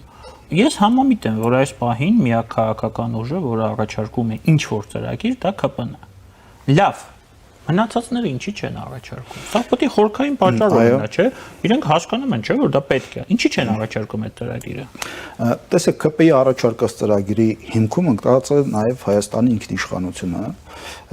Այս շրջանակները շահագրգռված չեն Հայաստանի ինքնիշխանությամբ։ Եթե օրինակ իրանք առաջարկեն անկախ տնտեսական քաղաքականություն, իրանք առաջարկեն անկախ անվտանգային համակարգ, հնարավորինս անկախ, եթե իրանք առաջարկեն ուրեմն ռազմաարդյունաբերության զարգացում, որը Հայաստանին անվտանգային առումով որոշակի անկախություն կտա, եթե իրանք առաջարկեն բացի Ռուսաստանից նաև Հայաստանը պետք է զենք զինամթեր գնի, չգիտեմ, Եվրոպայից, ԱՄՆ-ից, Հնդկաստանից, Չինաստանից եւ այլն, այն կենտրոնները այն կենտրոնը, որտեղից որ նրանք եկել են, այդ կենտրոնում իրանց հետ կվարվեն շատ մեղմ ասած կոպիտ եւ անհարգալից, քանի որ իրանց նպատակը, երբ որ նաեւ բացահայտվում են իրենց ներկուսակցական շրջաբերականները Հայաստանի ինքնիշխանության հետ կապված, իրենց նպատակը Հայաստանի ինքնիշխանությունը չէ եւ հետեւաբար իրենք չեն կարող այսպես ասենք կոնտր առաջարկ ներկայացնել, որը շատ ավելի հետաքրքիր կլինի Հայաստանի տնտեսական, քաղաքական ինքնիշխանության ու անկախության ու ժողովրդավարության համատեքստում եւ հետեւաբար նրանք չեն կարող դա իրականացնել ու այդ առումով այսօր նաև իրանք դարձել են նաև քաղաքացիական պայմանագիր կուսակցության օրակարգին ինչ որ կցորդ ուժեր, որոնք սպասում են տեսնեն, թե օրինակ Հայաստանի վարչապետը կամ քաղաքացիական պայմանագիր կուսակցությունը ինչ է անում, ինչ է խոսում, որպեսզի փորձեն արձագանքեն կամ չարձագանքեն։ Լավ, այդ դեպքում ես հստակ օրինակ բերեմ։ Հայ ազգային կոնգրեսը 21 թվականին շատ լավ օրակարգով գնաց ընտրություններին, հակապատերազմյան խաղաղության օրակարգով, իրենք միակն էին իդեպ այն ժամանակ։ Չընտրվեցին, չանցան։ Հիմա, երբ որ այդ նույն օրակարգով ԿՊՆ գնում ընտրություններին, իրենք փաստացի այդ օրակարգին դեմ են դուրս գալիս։ Լավ, ինչու է այդպես արվում։ Ստեղ կան լուրջ խնդիրներ կապված արտաքին տերերի հետ, դեր ասած կենտրոնների հետ, այսինքն ստացվում է, որ այդ արտաքին կենտրոնները շահագրգռված չեն, որպեսզի լինի խաղաղություն։ Իհարկե, ես կարծում եմ, որ մեր վերջին 30 տարիների պատմությունը ցույց է տվել, որ հենց կոնֆլիկտն է, որ մեր տարածաշրջանում որոշակի կենտրոնների պահում այս տարածաշրջանում, այստեղ կա այդ երկու շերտը կամ կոմպոնենտը, առաջին արտաքին խաղացողների հետ կապված, որոնք հասկանում են, որ եթե տարածաշրջանում հաստատվում է խաղաղություն, բացվում են կոմունիկացիաները, ապա իրենց ազդեցության լծակները գրեթե զրոյանում են, եւ իրենք պարզապես պետքա գան Հայաստանին խնդրեն կամ առաջարկեն գործընկերություն ավելին ոչինչ, իսկ նախկինում այդ կենտրոններից կամ կենտրոնից Հայաստանին առաջարկվում էր, այսպես ասած, ճակերտավոր անվտանգության երաշխիքներ, որը նաև վերջին 5-6 տարիներին հոդս ցնդեց, եւ հետեւաբար առաջին այո գործոնը, որ կենտրոնների նաև ազդեցությունն է, որ այս մարդիկ դեմ են դուրս գալիս խաղաղությանը, հաջորդը այս մարդիկ ունեն նաև իրենց ներքին ներքաղաքական հաշվարկները կամ նպատակները, իրենք հասկանում են, որ միայն կոնֆլիկտի ուրեմն արկայության պարագայում է կամ միայն պատերազմի արկայության պարագայում է, որ իրենց գոյությունը արդարացված է լինում, որպեսզի փորձեն քննադատեն եւ այդ ալիքի վրա իրենք կրկին գան իշխանության եւ վերջին 4-5 տարիների փորձը ցույց է տվել, որ այս մարդիկ իրականում շահագրգռված են եղել, որպեսզի Ադրբեջանը հարձակվի, որպեսզի Հայաստանը մշտապես գտնվի ռազմական դրության մեջ, քանի որ սա է իրանց միակ քաղաքական դիվիդենդը ներքաղաքական գործընթացներում, որպեսզի օգտագործեն մեր հասարակությանը մանիպուլացնեն ու կրկին գան իշխանության։ Այս երկու հիմնական գործոնն է, որ իրանց արգելակում է, որպեսզի հայտարարեն, որ իրենք ուզում են խաղաղություն։ Եվ մեծ առումով 2026 թվականի ընտրությունները նաև այդ երկընտրանքի ընտրությունա լինելու, մեր հասարակությունը ընտրելու է ոչ միայն ժողովրդավարության ինքնիշխանության եւ ուրեմն անկախության միջև, այլ ընտրելու է խաղաղության ու պատերազմի միջև, քանի որ այս քաղաքական էլիտան կամ խմբերը, ովքեր այսօր փորձում են գալ իշխանության, նրանք եթե նման բան տեղի ունենա, հաջորդ օրը հնարավորություն են տալիս կամ առիթ են տալիս Ադրբեջանին, որպեսզի Ադրբեջանը այս անգամ լեգիտիմ կերպով իրականացնի ռազմական գործողություններ Հայաստանում, չնայած Ռուսաստանի իրենց գործընկերները նույնպես հայտարարում են Հայաստանի դեմ ռազմական գործողությունների մասին, որին իրենք պատասխանում են ուրեմն բավականին դրական եւ երբեմն արդարացնում։ Իդեպ կապված այդ տարբերակումների հետ, երբ որ ունենք մենք ասում ենք, որ Ռուսաստանը լինելով մեր համար ռազմավարական դաշնակից, իսկ թղթով նա ռազմավարական դաշնակից է, Ռուսաստանից հիմնական այդ պրոպագանդիստները Սոլովյովը դուգին այսպեսի թեզեր են հնչեցնում, ակնհայտ թշնամական թեզեր բարեկամ երկրի նկատմամբ, որը ՀԱՊԿ անդամ է, ԵԱՏՄ անդամ է, ԱՊՀ անդամ է, 97 թվականի պայմանագրի մասին հիշենք, ասում են, բա ինչի՞ չեք ասում, որ թուրքերն ու ադրբեջանցիներն են դա ասում, այսինքն հավասարության նշան են դնում բարեկամական Ռուսաստանի եւ Ադրբեջանի Թուրքիայի միջև։ Լավ, սա արդյոք չի նշանակում, որ նույնիսկ արդեն այդ շրջանակներում են պրոռուսական շրջանակներում են հասկացել Ռուսաստանի դերը նրանում, ինչ որ կատարվել է մեզ հետ, առնվազն 99 թվականի հոկտեմբերի 27-ից հետո։ Ես կարծում եմ, որ եթե Ռուսաստանում կան ուրեմն իսկապես շահագրգռված մարդիկ հայ-ռուսական հարաբերությունները վերաֆորմատավորելու կամ թարմացնելու կամ նոր էջից սկսելու,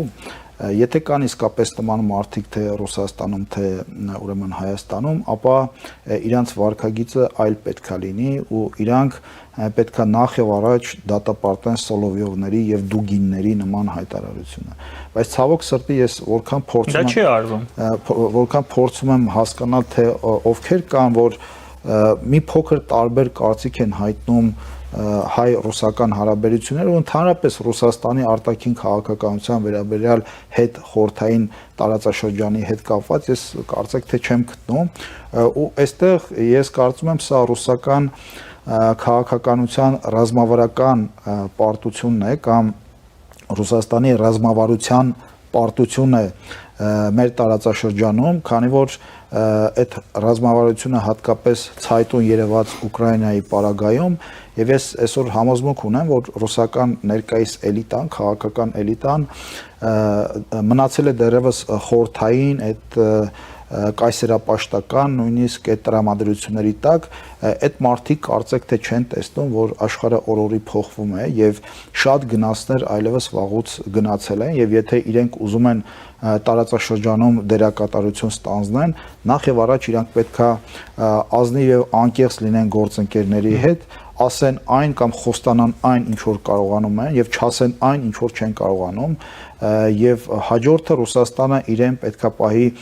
ոչ թե նախքին գաղութատիրոջ կարգավիճակով, այլ Ռուսաստանը պետք է իրան պահի որպես գործընկերոջ կարգավիճակով եւ ես համոզված եմ, որ դրանից Ռուսաստանը շատ ավելի օգուտներ կքաղի թե աշխարհակաղակական, թե տնտեսական եւ թե իմիջային առումով եւ նաեւ ես կարծում եմ, որ այն Հայաստանի հետ կապված այն նշեցիք պայմանագրային բազան, այո մենք ունենք շատ լուրջ պայմանագրային բազա, բայց դա ըստ էության փաստացի այսօր մի տեսակ բուտաֆորիայի է վերածվել, քանի որ կա բայց ինչպես ասում էր դասականը թղթերով ամեն ինչ կարգին է, բայց տակը բան չկա եւ ես կարծում եմ որ Ռուսաստանից եւ ինչու ոչ ես երբ խոսում ենք Ռուսաստանի մասին, այդ դուք, ես, թե ձեր հաղորդման շրջանակներում, թե տարբեր հարթակներում մենք խոսել ենք Հայաստանի շահերի մասին ու երբեմն երբ որ մենք պաշտպանում ենք Հայաստանի շահերը մեզ մեղադրում են հակառուսականության մեջ։ Ես չգիտեմ, կա Ռուսաստանում այդպիսի մի հայրենասեր մարդ, որը իրեն համարում է ռուս կամ այդ ռուսական աշխարհի մաս ու դուրս է գալիս չի պաշտպանում Ռուսաստանի շահերը, այլ պաշտպանում է երրորդ երկրների շահերը։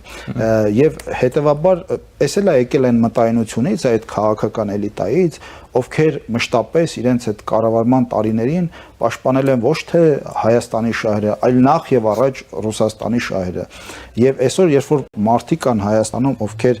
շեշտադրում են Հայաստանի ու հայկական շահերը, այդ մարդիկ խորթ են դառնում ու երբեմն նաեւ շատ հաճախ մեղադրվում են հակառուսականության մեջ։ Կարծում եմ, որ Ռուսաստանը կամ ռուսական էլիտաները պետքա իջնեն երկնքից ներքև հողի վրա, հասկանան ինչա տեղի ունենում եւ գործընկերության շրջանակներում փորձեն կարգավորել հարաբերությունները, այլապես տեսեք Ռուսաստանի այդ նույն քաղաքականությունը վերջին 20 տարիների կամ 25 տարիների ընթացքում ցույց տվեք մի դեպք, երբ որ Ռուսաստանը հենց այդ քաղաքականության շնորհիվ ուրեմն հաջողել է բոլոր տարածաշրջաներում, որտեղ որ Ռուսաստանը կիրառել է այդ խոսույթը կամ փորձել է այդ քաղաքականությունը կիրառել, Ռուսաստանը հեռացել է տարածաշրջաններից, քանի որ տարածաշրջանները հասկացել են, որ Ռուսաստանը ունի ուրեմն թաքնված նպատակներ, միգուցե նախկին սովետական միությունը ինչ որ ֆորմատներով կլինի նյութենական պետության ֆորմատներով կամ եվրասիական ինչ որ աշխարհակաղակական ինչ որ նոր միավորի ֆորմատներով վերականգնել եւ հետեւաբար սա առաջացնում է բնական ռեակցիա այդ պետությունների ու ժողովուրդների մոտ եւ արդյունքում Ռուսաստանը հեռացել ու հեռանում է այն տարածաշրջաններից, որտեղ ինքը ավանդաբար եղել է։ Արտաքին հետախուզության ծառայության տարեկան զեկույցում նշվում է, ձևակերպում է, որ հապկում ապասարեցման մեր Հայաստանի անդամության ապասարեցման վտանգ այս տարի չկա։ Վտանգ բառը ես եմ ավելացրել, ես դա այդպես եմ դիտարկում։ Հապկը ինձ համար ընդհանրապես խնդիր չի, ես հապկը համարում եմ Հայաստանի անցյալը, բայց ԵԱՏՄ-ն շարունակում է մնալ մի կառույց, որի հետ ամենայն դեպս փաստացում ենք, կապում ենք մեր ապագան եւ դա այն դեպքում Էդգար, երբ որ բոլոր մնացած ուղղություններով լինի դա զենքի ձեռքբերում, հա, լինի դա քաղաքականություն, թրիպը դրա վառ օրինակն է, մենք տեսել ենք, որ դիվերսիֆիկացիան բերում է լուրջ արդյունքների, եւ սա միակ ճանապարհն է մեզ համար։ Հիմա մեր տնտեսությունը շարունակում է շահկապված լինել ԵԱՏՄ-ի հետ եւ շատ լավ դա գիտակցելով Օվերչուկները, Զախարովաները, Լավրովները երեք վերջի անգամ է դա եղել իդեպ, ասում են, որ դուք պետք է ընտրեք Եվրամիություն կամ ԵԱՏՄ։ Եվ պահանջը կյանքի իրավունք ունի, որտեղ լինել երկուսի մեջ անհնար է։ Այս հարցում վաղ թե ուշ այդ ընտրությունը մենք պետք է կատարենք։ Ըստ ձեզ, ինչպեսի քաղաքականություն պետք է լինի, որովհետև մենք բոլորս հասկանում ենք, որ շարունակելով կապել տնտեսության հեռանկարները միայն ԵԱՏՄ-ի հետ, այն խորը ռեցեսիայի եւ նեգատիվ տենդենսների համատեքստում, որոնք նկատվում են ռուսական տնտեսության մեջ, իսկ դա ակնհայտ է, առնվազն մեզ համար էֆեկտիվ չէ եւ լավ ապագա չի խոստանում։ Այո, ճիշտ եք ասում, երբ որ նշում եք, որ դիվերսիֆիկացիան նաեւ տնտեսության մեջ անվտանգության ոլորտում մենք դա տեսանք, թե ինչպիսի արդյունքներ տվեց զենք զինամթերքի շուկաների դիվերսիֆիկացիան, այսօր փաստացի գրեթե զրոյական կախվածություն ունենք Ռուսաստանից, երբ օրինակ 2-3 տարի առաջ մենք գրեթե 100%-ի կախվածություն ունեինք Ռուսաստանից։ Նույնը վերաբերում է տնտեսությանը, իհարկե այստեղ շատ ավելի սուր խնդիրներ կան, կա ավանդական շուկան, կա մեր տնտեսության այսպես կոմֆորտ վիճակը, երբ տասնամյակներով աշխատել են ռուսական շուկան բոլորս գիտենք ունի իր առանձնահատկությունները, այսպիսի խոսքը այն ինչ որ չես կարող փողով գնել Ռուսաստանում, կարող ես գնել ուրեմն շատ փողով ու այդ մեր գործարարները նաև այդ առումով որոշակի նաև եկած որոշակի սովետական տրադիցիաներից հարմարվել են այդ շուկայում եւ աշխատել են, բայց աշխարհը փոխվում է նաև իդեպ Ռուսաստանի տնտեսության ու շուկայի կառուցվածքը եւ այսօր Ռուսաստանը ունի այլևս այն տնտեսական պոտենցիալները գնողունակության առումով նաև, որը ուներ օրինակ, չգիտեմ, 3 նույնիսկ 4-5 տարի առաջ եւ մյուս կողմից էլ մեր տարածաշրջանում ու Հայաստանի շուրջ նաև Հայաստանի նախաձեռնությամբ տեղի են ունենում գործընթացներ, որոնց հիմքը նաև տնտեսությունն է կամ միգուցե նախ եւ առաջ նաև տնտեսությունն է ու տնտեսական հարաբերություններն են, դա ապա շրջափակումն է Հայաստանի մշտական շրջափակման մեջ լինելով է նաև պայմանավորված եղել, որ Հայաստանը այլընտրանքներ չի ունեցել, այսինքն Հայաստանին այլընտրանքների տեղ չեն թողել եւ Հայաստանը ուզեր-չուզեր իր հայացքը պետքա ուրեմն ուղղեր դեպի Ռուսաստանը, իսկ այդ քաղաքական էլիտայի համար դա հարմարավետ էր, քանի որ այդ տնտեսական կամ աշխարհատնտեսական մոդելում իրենք մշտապես պահպանելու են Հայաստանում իշխանությունը, քանի որ իրենք լոյալ էին այդ աշխարհաքաղաքական կենտրոնին եւ հետեւաբար երբ որ հիմա փոխվում է տարածաշրջանի տնտեսական կառուցվածքը նաև սա նույնպես լուրջ հնարավորություններ է ստեղծում Հայաստանի համար, որպեսզի ինքը դիվերսիֆիկացնի իր տնտեսական հնարավորությունները։ Իհարկե մենք ունենք Եվրոպական միության շուկան, մենք ունենք մերձավոր արևելքի, միջին արևելքի շուկաները, մենք ունենք արաբական աշխարհի շուկաները եւ հերավոր արևելքի շուկաները եւ այս ուղղությամբ ես կարծում եմ պետքա շատ ակտիվ աշխատանքներ տարվեն, նշեմ TRIP-ը եւ տարածաշրջանում խաղաղության հաստատումը եւ ապաշրջափակումը բերելու են լուրջ տնտեսական հնարավորություններ եւ բարձիկներ Հայաստանի Հանրապետության համար, որպեսզի ինքը դիվերսիֆիկացնի իր տնտեսությունը։ Այո, ճիշտ եք նշում, որ ինչ որ պահի այդ ընտրությունը պետքա կատարվի եւ եթե Հայաստանի Հանրապետությունը ուրեմն վերցրել է Եվրոպական միության հետ ինտեգրվելու այդ ճանապարհը եւ եթե մենք հասնում ենք այն կետին, երբ որ պետքա ազգովի որոշում կայացնենք, մենք ուզում ենք Եվրոպական միության կամ եվրոպական մոդելի պետություն, թե ռուսական, եվրասիական տիպի պետություն, այդ որոշումը պետքա կայացնենք, բայց ես կարծում եմ հիմա մի փոքր ուրեմն չափազանցված են ռուսական այդ հայտարարությունները հենց հիմա, դա ես կարծում եմ դրանցով նրանք նպատակ ունեն քաղաքական որոշակի ճնշումներ գործադրել Հայաստանի Հանրապետության վրա, կրկնեմ, առաջիկա տնտեսական, աշխարհաքաղաքական հնարավորությունները եւ բուն խաղաղության գործընթացը մեզ հնարավորություն է տալիս նաեւ դիվերսիֆիկացնել մեր տնտեսական հարաբերությունները։ Շնորհակալություն, պարոն Արաքելյան։ Ես եմ շնորհակալ։ Մեր հյուրն էր քաղաքագետ Էդգար Արաքելյանը, քիչ անց մենք կվերադառնանք եւ կշարունակենք մեր եթերը։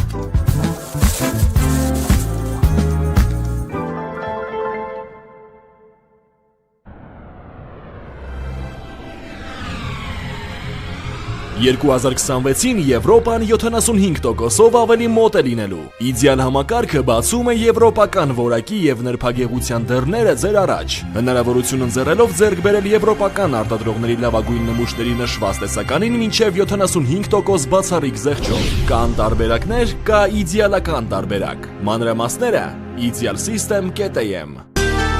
Իդեալ համակարգ դեպի կատարելություն։ Մինչև հունվարի 31-ը Fast Bank-ի ցանկացած վիզա ակնքարտով գնիր ֆիլմի 1 տոմս Cinema Star-ի Dalma եւ Rio մոլերի մասնաճյուղերից եւ երկրորդ տոմսը ստացիր նվեր։ 2 տոմս, 2-ը նվեր եւ այսպես շարունակ։ Եթե չունես վիզա ակնքարտ, պատվիրիր Fast Bank Mobile-ով։ Դե ինչ, բարի դիտում։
Մեր եթերը շարունակվում է, մեր հյուրն է Իրանի խորհրդարանի նախկին պատգամավոր Ռոբերտ Բեգլարյանը, բարև ձեզ պարոն Բեգլարյան։ Բարև ձեզ։ Հետաքրքիր ընթացք են ստանում իրադարձությունները Իրանի շուրջ, ամենայն դեպս նրանց ամերիկյան չափումը, ամերիկյան նախագահ Ռոբերտ Թրամփը այսօր իր տված հարցազրույցներից մեկում հայտարարել է, որ Իրանի կողմից հարձակման դեպքում լինելու է զանգվածային հակահարված եւ նշել է, որ այդ հարձակումը կապված է լինելու անձամբ իր անձի հետ, որ կան բազմաթիվ սպառնալիքներ եւ եթե ինչ որ բան պատահի, լինելու է շատ ուժեղ հարված Իրանին եւ ուղղակի այդ դեպքում զանգվածային հակահարվածի դեպքում Իրանը կարող է վերանալ։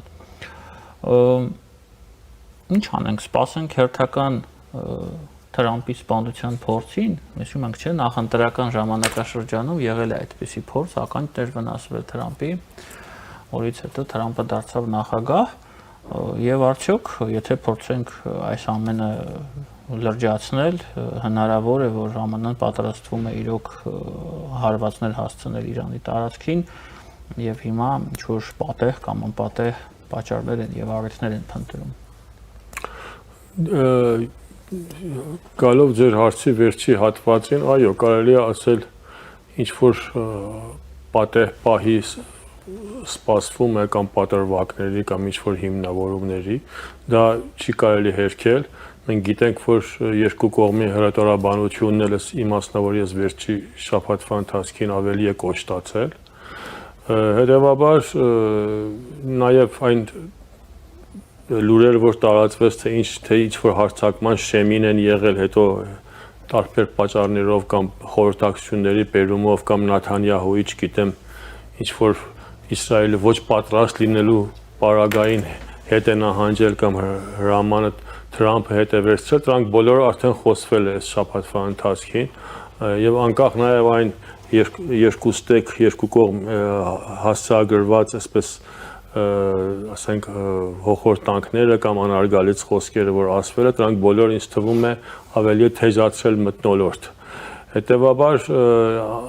ըստ երևույթին, երբ որ տեսնում ենք մեծ մասամբ տարբեր տարածաշրջաններում մեկ իրավիճակ է, որ յուրաքանչյուր աշխարհաքաղաքական, ասենք, կենտրոններ սպասում են անակնկալների, հետևաբար չի կարելի հեռու լինի նաև այդ էլ Իրանի շուրջ այսպես հյուսվող իրավիճակը, որ առաջանում է, քանի որ հատկապես մենք նաև գիտենք, այս ինտերնետի փակ լինելու բերումով շատ մանրամասնություններ չկա, թե ինչ մակարդակի, ինչ տեսակ ողբերգություն է տեղի ունեցել երկրում եւ այլը, բայց ամենայն դեպս ես այսպես պիտի եզրակացնեմ, որ ըստ տեղեկությունների եւ նաեւ ես նախկին հարցազրույցներում էլ ասել եմ սկզբում հենց տարբեր ԶԼՄ-ներ, տարբեր անձինք Իսրայելից կամ Ամերիկայից այդպես ֆիքսեցին կամ արտահայտվեցին, իրականության մեջ այն ինչ տեղի ունեցավ Իրանում, անկախ բողոքներից, որ սկզբում տեսանք ինչ մակարդակեր, ինչ գործընթացով սկսեց, ամենայն դեպս ինքնին վերածվեց պատերազմի եւ պատերազմական այսպես խոսույթների, պատերազմական վարվելակերպի եւ այդ իրավիճակը, որ դժբախտաբար մասին խոսվում է, տեսնում ենք, լսում ենք կամ արձագանքները հասնում են։ Իրանում իրականում որքանով ես հասկանում եմ, բավականին մեծ զոհեր են եղել այդ ապստամբությունը չեզոքացնելու իշխանությունների գործողությունների շնորհիվ այս պահին դուք ունեք ինչ-որ տեղեկատվություն, որովհետև իրոք տեղեկատվության այդ խնդիրներ կան, հաշվի առնելով, որ ինտերնետը ընդհանրապես վերականգնվել է, կա կապ։ Ինտերնետը որոշ ԶԼՄ-ների համար փոքրի շատ է այսպես բացվել է, ինչ-որ օրվա ժամանակահատված լուրեր արդեն հասնում է իրանական, ասենք, տարբեր հարթակներից։ Անձնական որոշ այսպես application-ներ, հեռախոսակապեր լինում է, օրինակ ես իմ ծանոթներից կապի մեջ եմ եղել, իրենց ընտանիքի բոլոր անդամներից միայն մեկ հոգու այսպես ինչու՞ չէ հենց VPN-ներով։ Մեկ հոգու հեռախոսով կարողանում են կապվել արտասահման, որ ինձ հետ էլ կապվել են, բայց մյուս անդամների հեռախոսները ընդհանրապես չի հաջողում, չեն կարողանում։ Մի խոսքով այսպես իրավիճակ է, այսինքն ինչ վերաբերում է ինտերնետի կապի վերաբերյալ։ Տեղեկությունները կծկտուր են, բայց ամենայն դեպս այդքանը կա, որ իշխանությունը գրեթե միանշանակ վերահսկման տակ է վերցրել քաղաքները, հատկապես մեծ քաղաքներում տիրական է այսպես ոստիկանական մթնոլորտը, վերահսկումները խիստ են, բավականին կան վնասված շենքեր, վառված շենքեր, հրկիզված եւ այդ առումով դեռ կարելի է ասել կյանքն այնպես որ պետք է չի վերականգնվել, որոշ խանութներ, հատկապես որոշ ռեստորաններ կամ այսպես քաֆի շապեր, այսպես հորդորվում է որ ավելի աշխատեն, որ մեկ խոսքով քաղաքում ինչ-որ երուզել լինի, բայց կարծես առևտրականները, փոքր խանութները, նրանք որ հատկապես այսպես արցանց էին առևտուրանում, բոլորս ինտերնետի բերումով, քանի որ վնասվել են կամ այսպես տեղ քայլ է տալիս աշխատանքը չեն հաջողում, որ նաև աշխատեն, հետևաբար կարծես իրենց գրասենյակները կամ խանութները դեռ այսպես կիցաբաց վիճակում են։ Իդեպ կապված ցույցերի հետ Երևանում էլ ցույց եղավ Իրանի դեսպանատան առջև, որի արդյունքներով Իրանի դեսպան Հալիլ Շիրղոլամին բավականին կոշտ հայտարարություններ արեց եւ հայտարարեց, թե Հայաստանը Իրանի դեմ գործողությունների կենտրոն է դառնում։ Սա ակնհայտ առնվազն ոչ դիվանագիտական հայտարարություն է եւ դա այն պարագայում,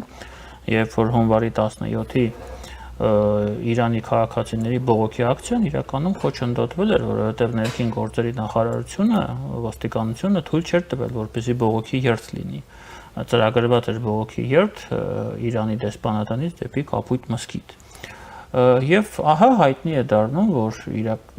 Իրանի քաղաքացիները մտադիր են նոր բողոքի ակցիա իրականացնել Հայաստանում Իրանի դեսպանության հարակից տարածքում, ինչի համար արդեն իրազեկում են ներկայացրել Երևանի քաղաքապետարան։ Հիմա հարց է առաջանում.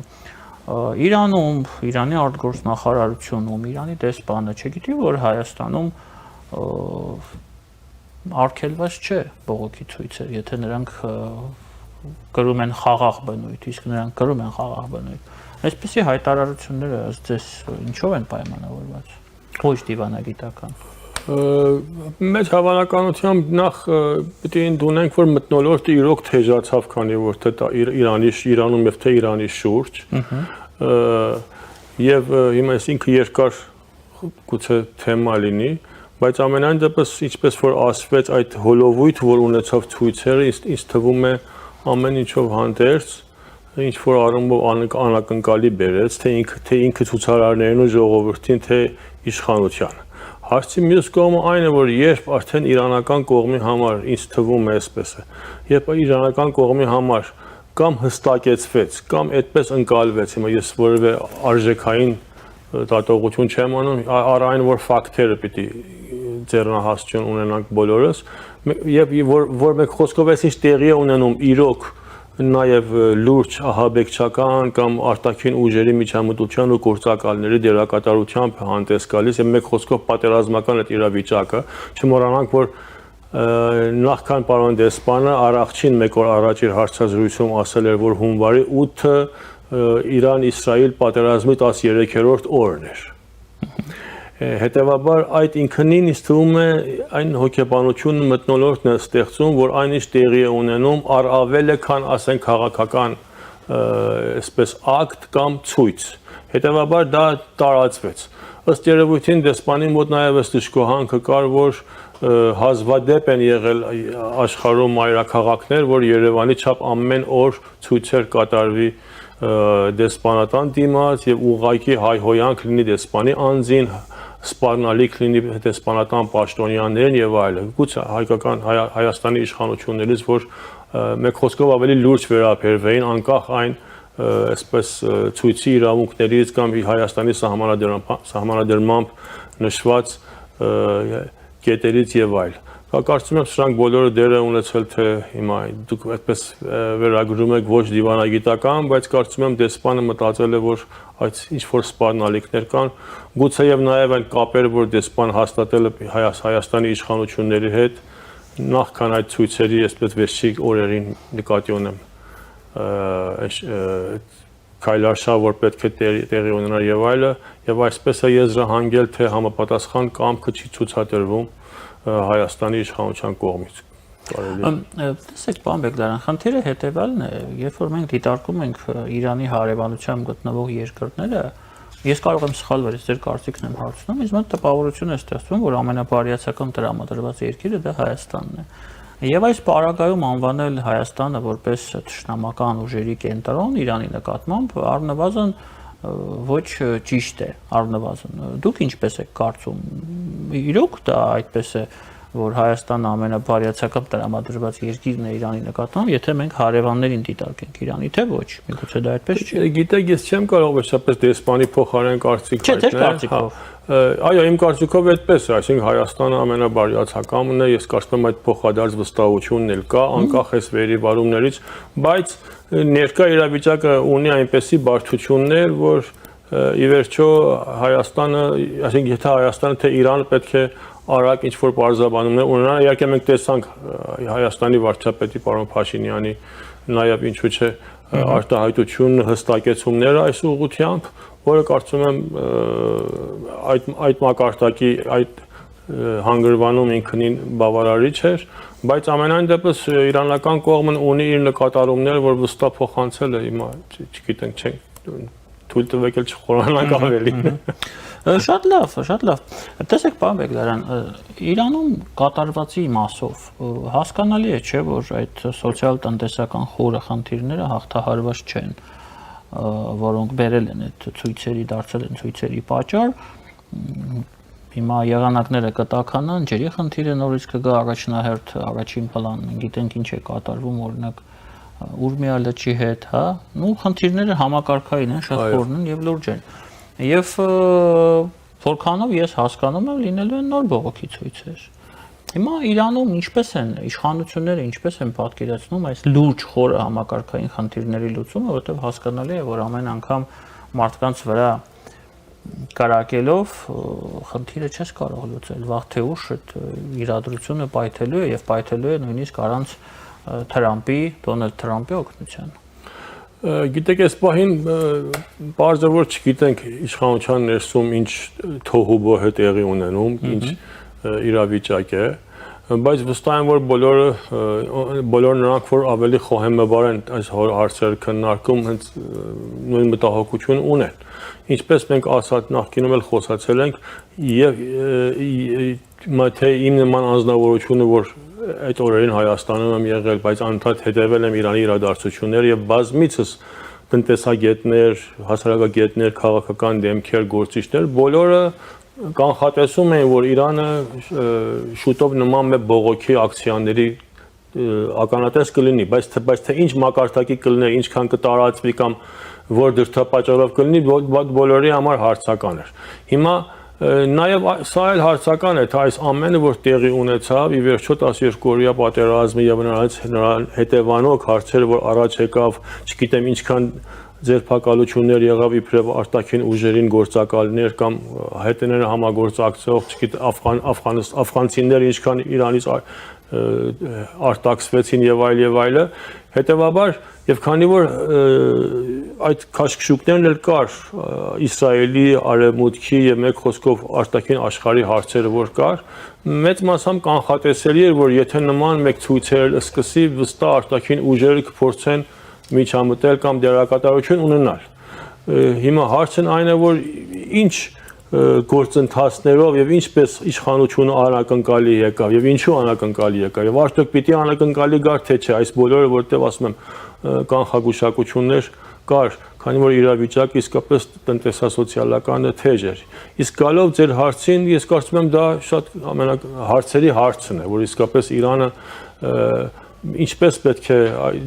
նոր հույն գտնի բայց կարծում եմ շատ բարդ կլինի որտեղ թե ներքաղաքական եւ սոցիալական կյանքը դա բարդ իրավիճակում եւ բավականին շերտավորումներ ունի եւ թե արտաքին աշխարհի հետ Իրանի շփումները եւ հատկապես առայն որ ել ենք ձեր հետ քննարկել ամենայն դեպս երբ նկատվում է որ ինչ որտեղ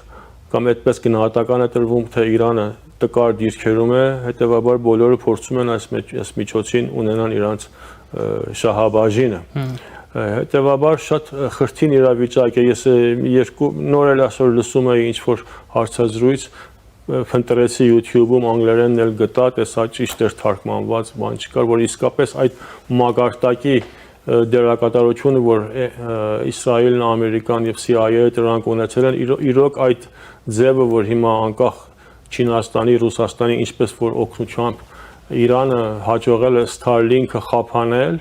դա մեծ դեր է ունեցել որ կարողացել է իսկապես վերահսկի քանի որ ըստ այդ տեղեկությունների որ այն որ լսում է իրենք անվտանգային եւ հետախուզական դեմքեր էին այդպես է եղել որ իրոք ահռելի ծրագրավորում է եղել հարվածել Իրանին եւ այս ցույցեր այդ թափը որ սկսել է հատկապես այն պահին որ Թրամփը հայտարարեց եթե դուք սպանեք մենք կմիջամտենք իսկ թվում է բոլորովին բեմահարթակը փոխեց հիմա թե իշխանության դիտանկյունից թե այն ինչ որ փողոցում տեղի ունենում որ դժբախտաբար շատ մեծ զոհերի եզրահանգեց Պարոն Բեգլարյան մենք տեսնում ենք որ այն մտահոգությունները որոնք կան Թեհրանում թրիպի հետ կապված այդպես են չեն փառատվել որքան էլ Հայաստանի կողմից փորձերը արվեցին շարունակում են հնչեցնել տարբեր մակարդակներում այդ մտահոգությունները բայց տեսեք Իրանը այս պահին մի պետություն է որը մեծ հաշվով ունի կոմունիկացիայի խնդիր արտաքին աշխարհի հետ շրջափակված է եթե Հայաստանը բացվում է աշխարհի համար խոսքը ոչ միայն երկաթուղու մասին այլ նաև ճանապարհների մասին է ավտոճանապարհների մասին է արդյոք սա Իրանի համար հավելյալ հնարավորություն չէ, որից Իրանը կարող է օգտվել, հաշվի առնելով, որ այդ բոլոր ճանապարհները լինելու են Հայաստանի իրավազորության ներքո, եւ այդ մասին է խոսում նաեւ այն փաստաթուղթը, որը հունվարի 13-ին ստորագրվել է Վաշինգտոնում, այսինքն միջանցք չի լինելու, հա, ինչ որ լինելու է Հայաստանի իրավազորության ներքո։ Հիմա արդյոք սա Իրանի համար հնարավորություն չէ, ինչի են Իրանում դեմ հանդես գալիս այս նախագծին։ Ես կարծում եմ ամենայն դեպս Իրանի համար անհրաժեշտությունը սահմանների եւ իր հողային ամբողջականության եւ մեկ խոսքով անվտանգությունն է, այսինքն այս պահին երկրորդական է դառնում առևտրատնտեսական, հատկապես այս ընդհանուր իրավիճակում, որ արդեն գտնվում ենք։ Եվ կարծում եմ այս բոլորով հանդերձ ամենամտահոգիչը այս բոլորի վրա, այս բոլորի ուղղությամբ հենց այդ Թրամփ անունն է։ Այսինքն ինքը բավականին մտահոգիչ կլինի Իրանի համար, իսկ մնացած բոլոր առավելությունները դրանք կգնա շվաքի տակ կամ թե հետո ինչ տեղի կունենա, անկախ դրանից, որ իսկապես գործընթացը երբ կսկսի, ինչպես կընդլայնվի իրոք հայկական Հայաստանի ինքնիշխանությունը, ինչ որակով, ինչ ձևաչափով կգործադրվի, բավարար կլինի ըստ Իրանի թե չէ։ Կարծում եմ այդ բոլորը ներկա իրավիճակում արդեն էլ շատ ավելի պետք է ասեմ շուտ է այդ մասին մտածել։ Իրանի համար կարևոր այն է, որ որտեղ որ այս պահին հավանաբար, որտեղ որ Ամերիկան եւ Թրամփը լինի, այնտեղ անվտանգային լուրջ սպառնալիքներ կա։ Այսինքն ավելի շատ այդպես է նայում։ Զգացմունքային էմոցիոնալ ֆոնով է, հա, այդ ամեն ինչը տեղի ունենում։ Կարող ենք ասենք էմոցիոնալ, բայց ես կարծում եմ, երբ այս բոլորը որ տեղի է ունենում, տեսնում ենք, կամ այդպես Իրանը արդեն այդ ձևի ձևակերպում է եւ այդ մտահոգությունները, որ նշվում է, միջամտություններ, որ եղել է եւ այլը, շատ արդեն զգացմունքից վեր է Իրանի համար դրանք արկա սպառնալիքներ են, չեմ կարծում։ Լոկ այսպես ինչ որ ֆոբիայի հարց լինի։ Իսկ Իրանի ներսում չեն գնում քննարկումներ կապված այս ելքի փնտրտուքների հետ, օրինակ իշխանության ներսում անել փոփոխություններ, միգուցե հանրապետությունից անցնել հանրապետության, եթե ոչ հասկանալի է, որ Ռեզա Փեհլևիին այնքան էլ Թեհրանում չեն ցանկանում տեսնել որպես իշխանության գլուխ, այսինքն անել վերևից այն, ինչ ժողովուրդը կարող է վաղը անել ներքևից, հա, գնալ այդ ռեֆորմների, բարեփոխումների, փոխել իշխանությունը, որպեսզի մարդիկ այլ աչքերով նայեն իշխանությանը եւ արտաքին միջամտություն չլինի, որտեղ հասկանալի է, որ Փեհլևին եթե գա, ինքը գալու է արտաքին միջամտության արդյունքում։ Այո։ Ինչպես ասացի, այս պահին իրավիճակն այնքան բարդ է եւ թույլ տվեք ասեմ շոկային է եւ կարծում եմ հենց ինքնից իշխանության համար էլ նույնն է, որը դեռ փորձում են գնահատական տալ վերստին թե ինչ իրավիճակում են գտնվում, բայց ես կարծում եմ, որ նման զրույցներ Իրանի ներսում, Իրանի իշխանության ուժի կորիզում այդպես զրույցներ այս պահին չի գնում։ Եվ իրենք առայժմ փորձում են ճիշտ գնահատական տալ, թե այս իրավիճակը չեմ ասում միայն ինչու ստեղծվեց, այլ ինչու այսպես ավարտվեց։ Ես կարծում եմ հիմա այդ հանգրվանում ենք, իսկ մնացած քաղաքական բարեփոխումների գործընթացների մասին խոսալ, կարծում եմ, որ եթե չասեմ Իրանը հետ նահանջեց այդ առումով, այլ առայժմ իներսիկ այսպես սպասողական դիրքում։ Ինչևէ, մենք էլ շարունակենք գտնվել սպասողական դիրքում, հետևենք իրադարձություններին, շատ շնորհակալ եմ ձեզ, պարոն Բեգլարյան։ Մեր հյուրն էր Իրանի Իսլամական Հանրապետության մեջլիսի նախկին պատգամավոր Ռոբերտ Բեգլարյանը, ես Դավիթ Ստեփանյանն եմ, այսպեսին էին այսօրվա մանրամասները, կհանդիպենք։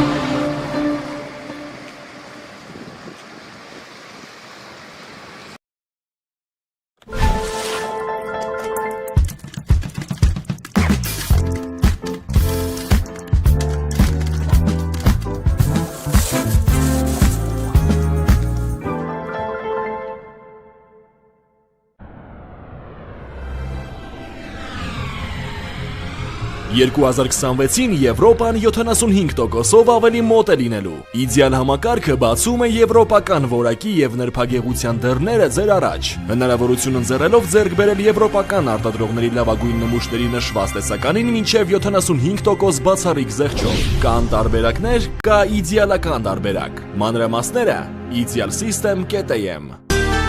Իդեալ համակարգ դեպի կատարելություն։ Մինչև հունվարի 31-ը Fastbank-ի ցանկացած Visa ակնքարտով գնիր ֆիլմի 1 տոմս Cinema Star-ի Dalma եւ Rio մոլերի մասնաճյուղերից եւ երկրորդ տոմսը ստացիր նվեր։ 2 տոմս, 2 նվեր եւ այսպես շարունակ։ Եթե չունես Visa ակնքարտ, պատվիրիր Fastbank Mobile-ով։ Դե ինչ, բարի դիտում։